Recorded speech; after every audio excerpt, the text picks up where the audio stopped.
وصل حضرة صاحب السمو أمير البلاد بحفظ الله ورعايته إلى مطار صدام الدولي في بغداد صباح اليوم ذاته، وكان في مقدمة مستقبل سموه حفظه الله لدى وصوله سيادة الرئيس صدام حسين. كما شارك في الاستقبال عضو مجلس قيادة الثورة النائب الأول لرئيس الوزراء السيد طه ياسين رمضان، وأعضاء مجلس قيادة الثورة ونائب رئيس الجمهورية السيد طه محي الدين معروف، ونائب رئيس الوزراء ووزير الخارجية السيد طارق عزيز، وأعضاء الحكومة. وجرى لسموه استقبال رسمي، حيث أطلقت المدفعية 21 طلقة ترحيبا بزيارة سموه.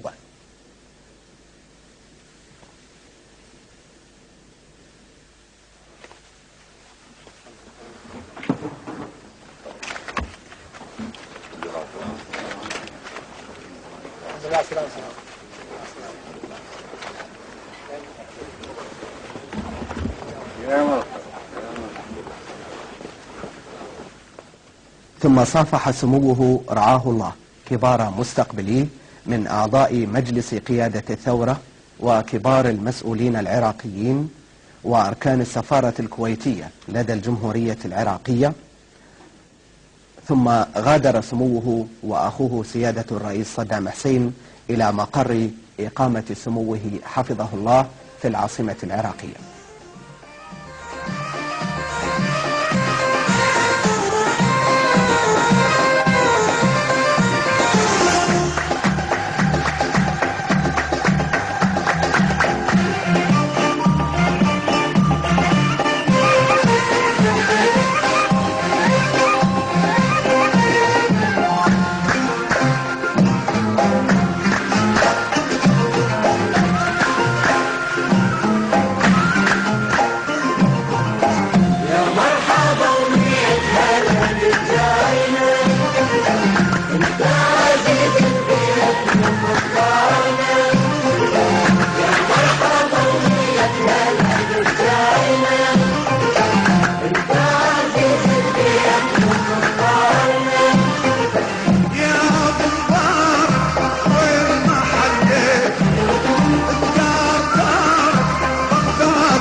سور العرب يا راجل، منصور يا سور العرب يا راجل. يا مرحبا ومية هلا بالجاينا.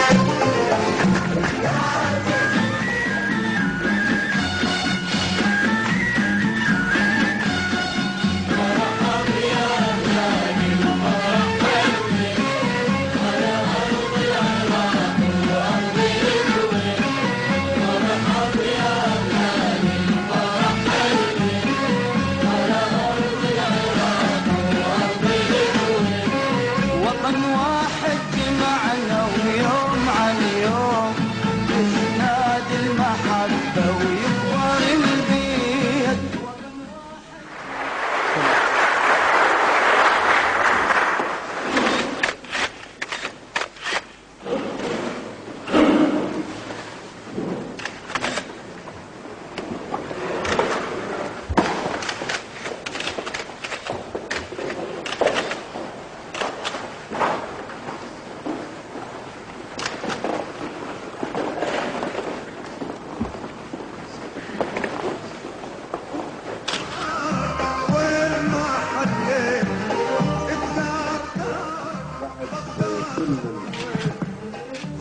تصنيف للخيارات والاختيارات ما وجدنا يعني أقرب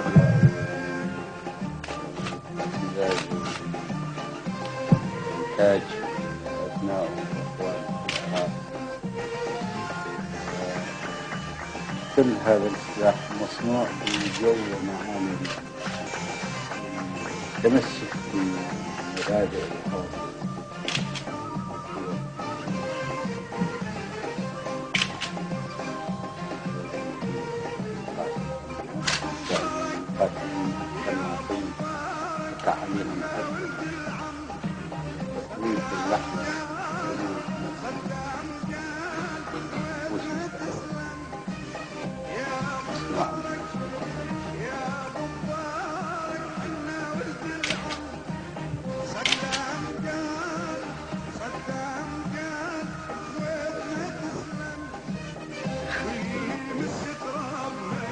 يبعد السلاح عن موطن البلد ويثبت عليه.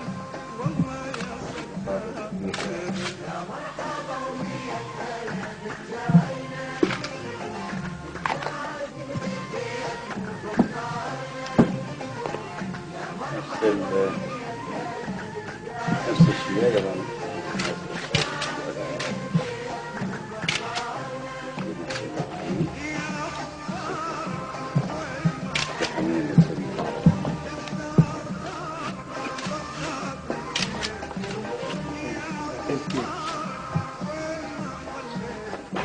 وعند سلم الطائرة عانق سيادة الرئيس صدام حسين حضرة صاحب السمو أمير البلاد مودعا ومتمنيا له السلامة في الحل والترحال.